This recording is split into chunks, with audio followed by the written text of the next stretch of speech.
Hello बच्चों, तो आज हम सॉल्व करने वाले हैं क्लास 8 का मैथ्स चैप्टर नंबर 3 का एक्सरसाइज 3.4। इसमें पहला क्वेश्चन है ट्रू फॉल्स, जिसमें हमें ये कुछ क्वेश्चंस गिवन हैं, उनको बताना है ट्रू है false.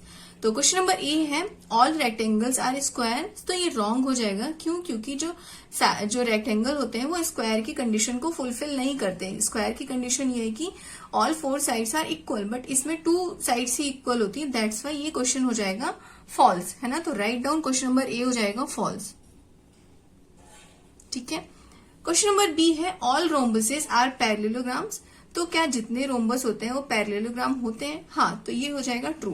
Right down true. Question number C है all squares are rhombus and also rectangles. तो ऑब्वियसली बात है, जितने भी स्क्वायर होते हैं वो रोम्बस एंड रेक्टेंगल्स की कंडीशन को फुलफिल करते हैं, है ना। तो ये हो जाएगा true. Question number D all squares are not parallelograms. जितने भी स्क्वायर्स होते हैं वो क्या पैरेललोग्राम नहीं होते? तो ये हो जाएगा फॉल्स। ये पैरेललोग्राम होते हैं, लेकिन उन्होंने नॉट पूछा है, इसलिए हो जाएगा फॉल्स। क्वेश्चन नंबर ई करते हैं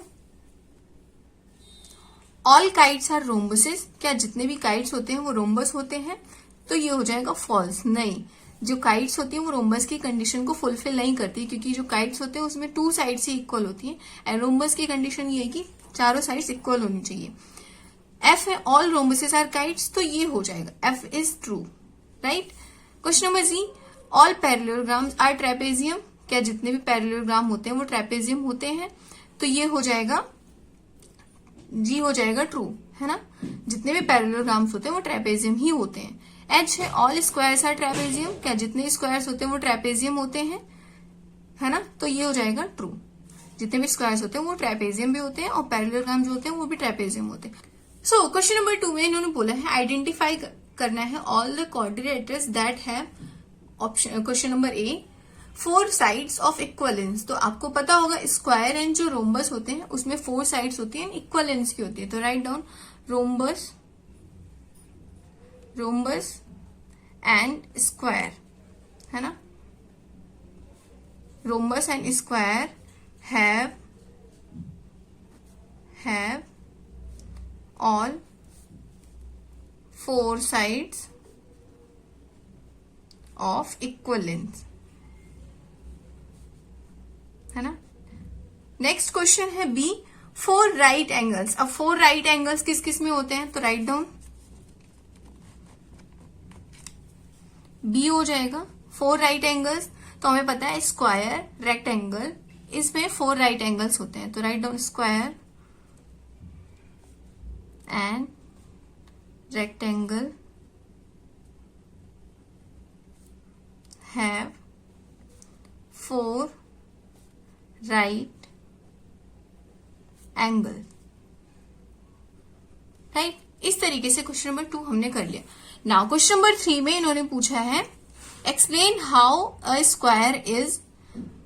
first is quadrilateral, second is parallelogram, third is rhombus and fourth is a rectangle, है ना। तो इसको हम करते हैं। एक्सप्लेन करना how a square is quadrilateral. तो स्क्वायर कैसे क्वाड्रिलेटरल है? Write down square is a quadrilateral. First of square is a quadrilateral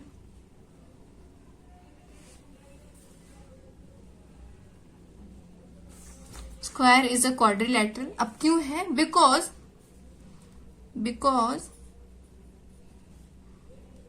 it has 4 sides, है ना। क्वाड्रिलेटरल का मीनिंग ही होता है 4 साइड्स। तो स्क्वायर एक क्वाड्रिलेटरल है क्योंकि इसमें 4 साइड्स होती हैं। सेकेंड इन्होंने पूछा है parallelogram. A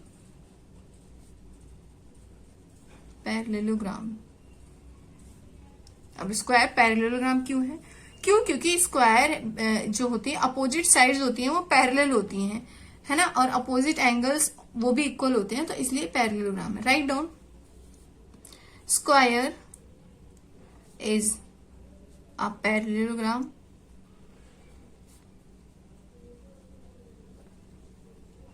because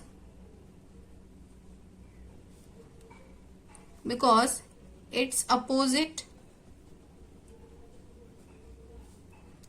sides are parallel.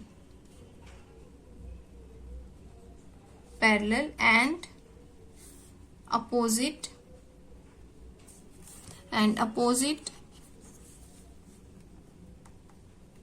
Angles are equal. तो आई होप इस तरीके से आपको क्वेश्चन नंबर 2 भी समझ में आएगा। नाउ क्वेश्चन नंबर 3 में इन्होंने पूछा है अ रोम्बस। अब स्क्वायर रोम्बस क्यों है वो लिखते हैं। Write down a square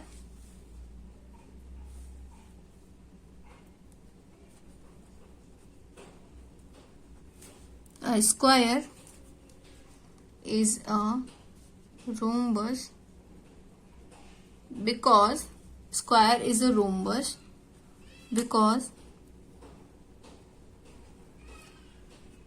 all four sides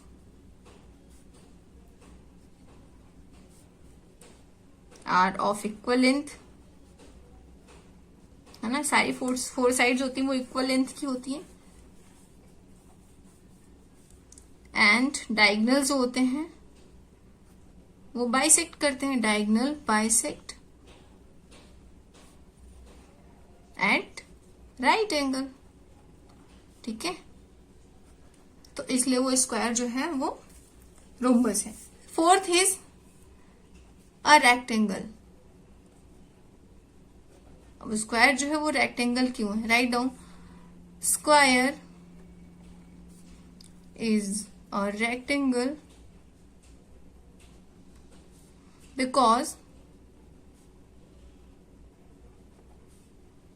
because each interior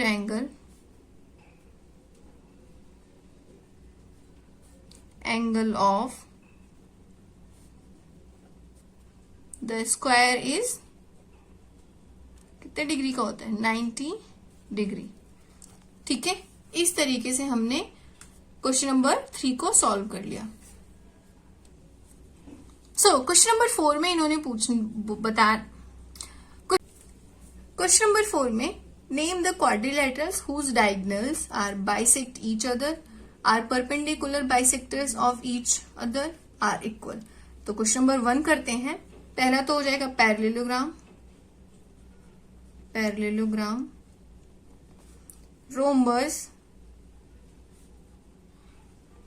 square rectangle, है ना। Parallelogram rhombus square rectangle. Second है are perpendicular bisectors of each other. तो कौन कौन से डायग्राम ऐसे होंगे रोम्बस एंड स्क्वायर, है ना। Third will be are equal rectangle and square. I hope आपको ये भी समझ में आएगा। इनका पूछने का मतलब ये था कि कौन कौन से क्वाड्रिलेटरल्स हैं जिनके डायगोनल्स जो हैं वो एक दूसरे को बाइसेक्ट करेंगे और जिनके diagonals perpendicular bisect each other, तो रोम्बस एंड स्क्वायर, एंड किसके डायगोनल्स जो है वो इक्वल होंगे तो वो रेक्टेंगल एंड स्क्वायर। सिंपल सा ये क्वेश्चन था। नाउ क्वेश्चन नंबर 5 पे मूव करते हैं। Explain why a rectangle is convex quadrilateral. अब बताना है इन्हें रेक्टेंगल जो है वो कॉन्वेक्स क्वाड्रिलेटरल क्यों है। क्यों लिखो यहाँ पे rectangle is convex quadrilateral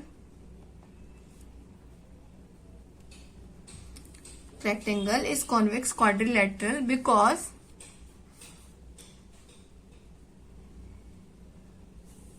both of its diagonal lie inside the rectangle. तो हमने कॉन्वेक्स में यही तो पढ़ा था ना कि वो इनसाइड होना चाहिए उसके डायगोनल्स। तो यही सिंपल सा हमें राइट डाउन कर देना है कि उनके जो डायगोनल्स होते हैं वो इनसाइड होते हैं फिगर के, डायग्राम के, ठीक है। नाउ क्वेश्चन नंबर 6 में इन्होंने पूछा है ABC is a right angle triangle. O is the midpoint of the side opposite to the right angle. Explain why O is equidistant from A, B and C. है ना। Dotted lines are drawn additionally to help you. यहाँ dotted line इन्होंने हमें additionally help करने के लिए draw किया है। तो चलो हम इसके सॉल्यूशन देखते हैं। जैसा कि आप देख सकते हैं AD बी सी एक दूसरे पे पैरेलल है, वैसे ही A B and D C भी पैरेलल है। तो पहले तो ये लिखो, क्वेश्चन में जो गिवन है A D is parallel to B C and B A parallel to C D. इतना समझ में आया। अब यहाँ पे जब ये पैरेलल है तो इक्वल भी होगा, write down A D equals to B C and A B equals to C D, है ना। ये फिगर में जब ये परपेंडिकुलर पैरेलल है एक दूसरे के तो इक्वल लेंथ के होंगे। Now write down A B C D is a rectangle. पहले तो ये रेक्टेंगल है वो लिखो, rectangle A B C D is a rectangle. क्यों? क्योंकि as opposite sides are equal and parallel, है ना। हमने ये पढ़ा है रेक्टेंगल का कि उनके अपोजिट साइड्स जो होते हैं वो इक्वल और पैरेलल होते हैं to each other and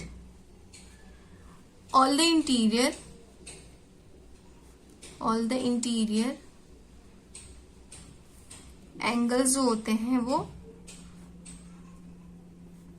90 degree के होते हैं, है ना। जितने भी इंटीरियर एंगल्स होते हैं वो 90 डिग्री के होते हैं, तो इसलिए ये रेक्टेंगल हाँ, तो जितने एंगल्स होते हैं वो 90 डिग्री के होते हैं। तो अब लिखो इन रेक्टेंगल